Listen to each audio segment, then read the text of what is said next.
I want to ask you a question, and I want you to be completely honest about your own behavior here. Have you ever forced yourself to sit through an agonizingly terrible movie just because you already bought the ticket and the popcorn?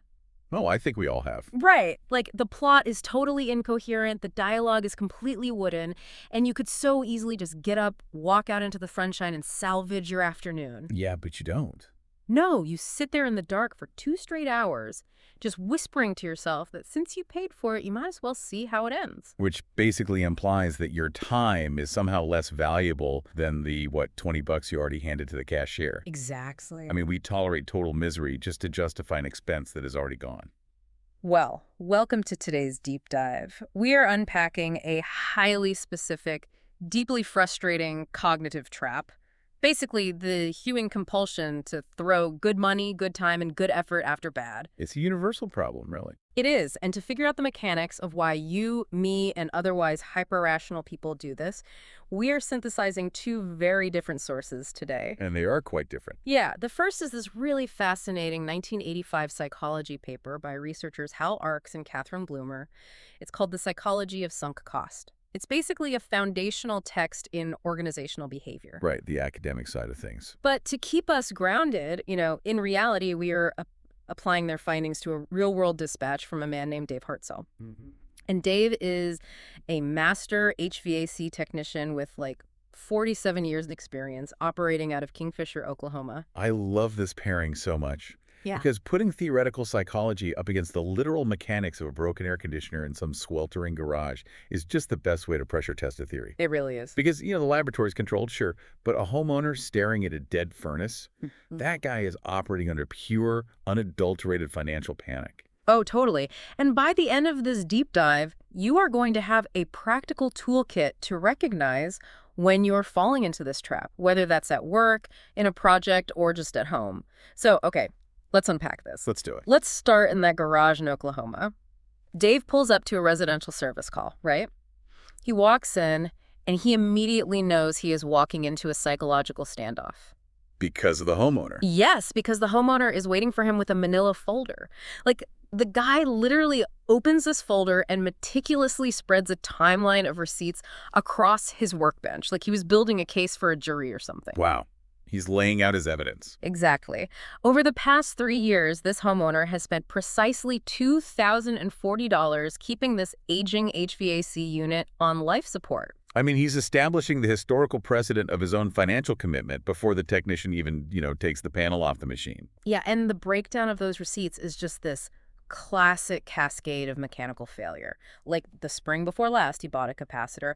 The following summer, the blower motor burned out, so he paid to replace that. It's just one thing after another. Right. Somewhere in between, he got talked into a new control board, so that is $2,000 invested in this decaying metal box. Which is painful. And Dave has to stand there and deliver the fatal blow, which is that the unit is dead again. And this time, it needs a compressor. Oh boy.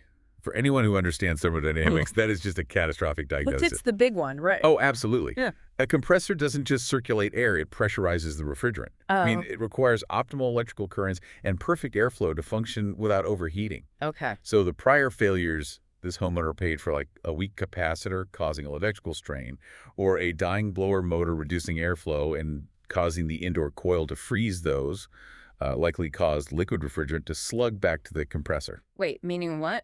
Meaning it washed out its lubricating oil. The previous fixes essentially murdered the compressor. Man. So Dave's a technician. He understands the physics you just described, and he's got all the diagnostic tools. I'm assuming the easiest play here is for Dave to just lay out the math, right? You would think so. Like, just show the guy a simple ROI calculation on a new unit versus repairing the old one. Explain that replacing a compressor on an antique machine is financially absurd and just close the sale. That is the logical assumption, yeah.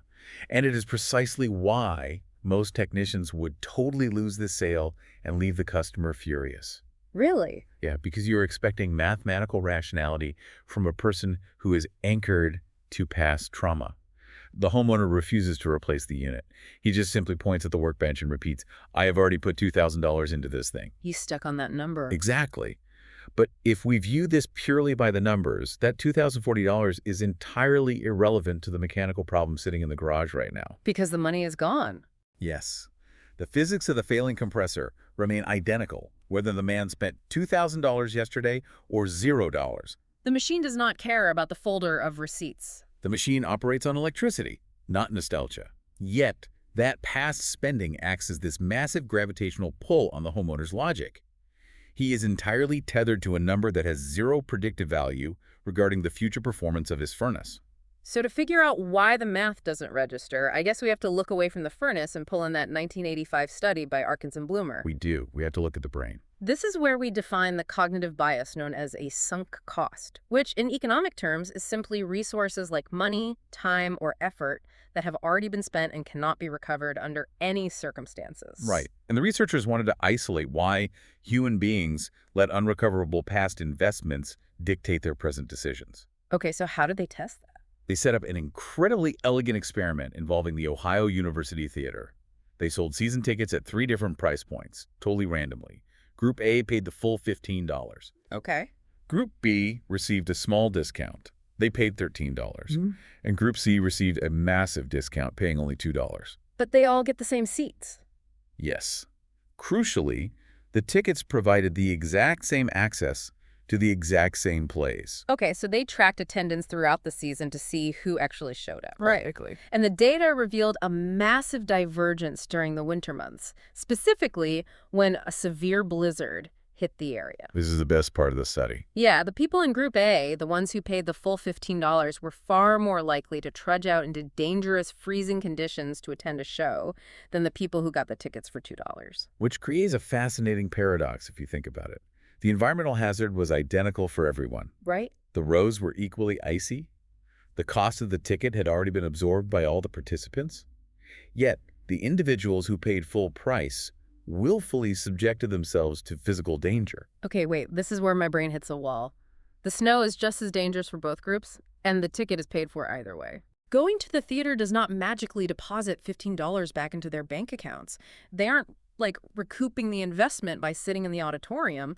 So why on earth risk a car crash in a blizzard? Well, what's fascinating here is that Arkes and Blumer suggest we have to look at the evolutionary and psychological mechanisms of loss aversion. Loss aversion. Yeah, the human brain is wired to experience the pain of losing a resource far more acutely than the pleasure of gaining one. But more importantly, the people who paid full price were terrified of the cognitive dissonance associated with waste. Waste. Yes, if they stayed home, warm and safe, they would be forced to cognitively categorize that $15 as wasted. Trudging through the snow allowed them to preserve a narrative where they were shrewd consumers who extracted value from their purchase. Oh, wow. So they are risking their physical safety to avoid an uncomfortable feeling of failure in their own minds? Like they're trying to retroactively justify the initial purchase. Precisely. The theater goers are throwing good effort after bad money. They are letting the ghost of a past transaction dictate their current risk assessment.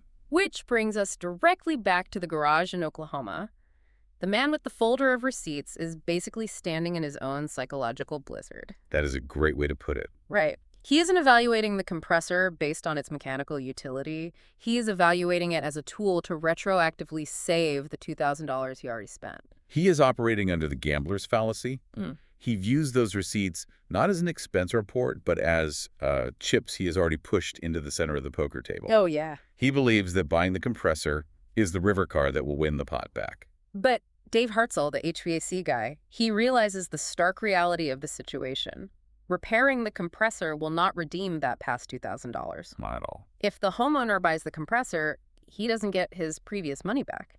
He simply turns a $2,000 loss into a $3,000 or $4,000 loss. And eventually, all of that capital, the old money and the new money, will just be buried at the junkyard inside the exact same dead machine when the next part inevitably fails. Here's where it gets really interesting, though. If Dave can see this clearly, the logical move would be to point at the folder and just say, hey, man, those past repairs are a waste of money. The machine is garbage. Time to move on. Right. Just state the facts. Yeah, but Dave notes that attacking the receipts is the absolute worst strategy you can deploy.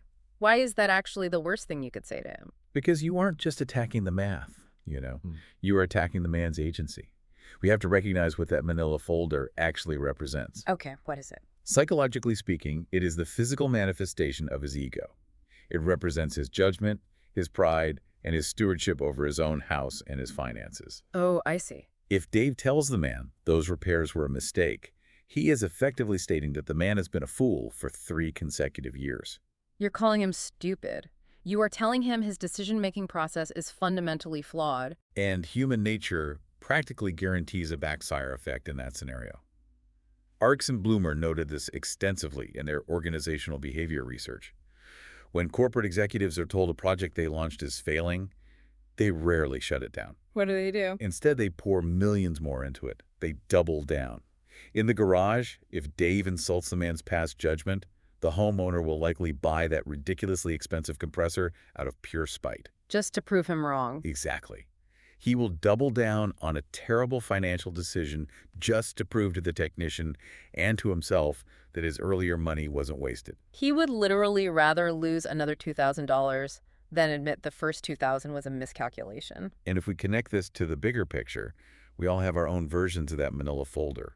I mean, consider the interpersonal dynamics of a failing relationship. Oh, sure. People will stay for years miserable, Yeah. justifying it by citing how much time they have already invested in the partnership. Or look at entrepreneurs who keep pouring their life savings into a business model that clearly isn't scaling. Or like a development team at work that stubbornly defends a broken software system just because they spent 6 months trying to implement it. Exactly. Admitting defeat in any of those scenarios feels like a retroactive attack on our past intelligence.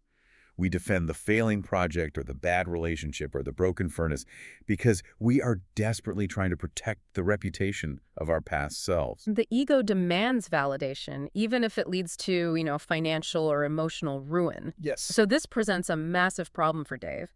Facts and math are useless because they trigger cognitive dissonance. Attacking the past makes the customer double down out of spite. Right. So how on earth did an HVAC technician convince a man trapped by his own ego to actually authorize a complete system replacement? Well, this is where Dave shifts from mechanical diagnostics to behavioral psychology. Yeah. He realizes he cannot fight the folder, so he has to disarm it. It's such a brilliant interpersonal move. Dave didn't attack the receipts, he actually validated them out loud. Yeah. He took the weight of the past off the man's shoulders. He really did. Dave looked at the man and told him that every single repair in that folder was the absolute correct call at the time, based on the information the man had available. Which is technically true. Right. Dave points out that the capacitor bought the family real years of heat. The blower motor kept the house warm through another winter. He tells him the money did exactly what it was supposed to do. Look at the underlying logic there. Dave is actively removing the stigma of the sunk cost. The specific phrasing Dave uses is just incredible. He looks at the receipts and says, "It is spent, it is honored, and it is done." Spent, honored, and done. I mean, from a psychological perspective, that script is a masterclass in conflict resolution. By honoring the past, Dave completely neutralizes the ego threat. He disarms him. Yes, he is telling the homeowner, you are a good steward of your property. You made highly rational choices with the data you possessed. The homeowner no longer has to deploy defensive mechanisms to protect his past decisions because the technician just validated them. The shield comes down. The homeowner doesn't have to fight to justify the blower motor anymore. And once the ego is sidelined, Dave can execute the critical next step, which is drawing what he calls a clean line. Yeah, by saying, "It is done," Dave draws a strict boundary between yesterday and today. He resets the mathematical equation to start from this morning forward. Exactly. The previous $2,000 is safely categorized in the honored column. It served its purpose. So the only question left on the table isn't about redeeming the past. The question is simply, what gives you the most furnace for the least dollar right now, today? And without the heavy baggage of the sunk costs warping the perspective, the answer becomes blatantly obvious to anyone. Putting a new compressor into a dying machine is a catastrophic investment for the next dollar you spend. The resolution to Dave's story proves the theory perfectly. Dave says the man stood there at the workbench for a long moment processing the concept. Then he literally just physically closed the manila folder. Yeah, he looked at Dave and said, "So the $2,000 is gone either way." And Dave confirmed it. He told the man that the kindest thing he could do for that old money was to stop sending good money to keep it company. Stop sending good money to keep the lost money company. That perfectly encapsulates the folly of the sunk cost trap. Right. So the homeowner authorized the installation of a brand new system right then and there. And the epilogue to the story is that the man reached out to Dave months later. He told him it was his first cold weather winter in 3 years where he wasn't sitting on his couch, nervously waiting to hear a mechanical rattle from the garage. He finally purchased peace of mind. But he could only access it once he consciously let go of the need to redeem his past investments.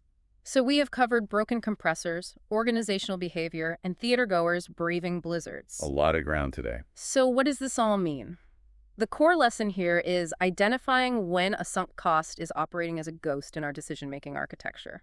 Money already spent, time already passed, effort already expended, it is gone. It's completely gone. It cannot be brought back to life by sacrificing more resources to it. The most optimized decisions, whether in finance, business, or just daily life, must always originate from the next dollar or the next hour, never the last one. So for you listening, the next time you find yourself tallying up the sheer volume of resources you have already poured into a failing endeavor, whether that is a stalled project, a tough situation, or a home renovation that is bleeding you dry, you need to act like Dave. Yes, internalize that script. You must honor your own past effort. Acknowledge that you made the best strategic choice you could at the time, given the data you had. Acknowledge that the time or money served a purpose for that specific phase of your life. And then intentionally set it down. Draw your own clean line and decide forward. I love that. And just to leave you with one final provocative thought to chew on as we wrap up, we have analyzed how sunk costs dictate our wallets and our physical risks. But what if we applied Dave's clean line mechanism to the abstract world of our personal beliefs? Oh, applying loss aversion to ideology. That's a fascinating leap. Think about the cognitive energy we spend violently defending a specific political ideology, a social worldview, or even just a deeply held opinion about how the world works. Right. Often, we defend these paradigms not because the current evidence supports them, but because we have already invested years of our identity into them. We've built a whole folder of receipts. Exactly. What if, instead of doubling down out of intellectual pride when presented with new facts, we just looked at our past views and honored them? What if we said, that belief was the right call for me based on the info I had at the time. It is spent, honored, and done. Completely removes the ego from the process of intellectual evolution. You wouldn't be admitting defeat, you would just be acknowledging an upgrade in your operating system. If we could consistently draw that clean line, we might find ourselves infinitely more willing to change our minds today. I encourage you, as you go about your week, to look for the invisible manila folders sitting on the workbench of your own mind. What psychological receipts are you stubbornly carrying around? And what clarity might you find if you finally just close the folder?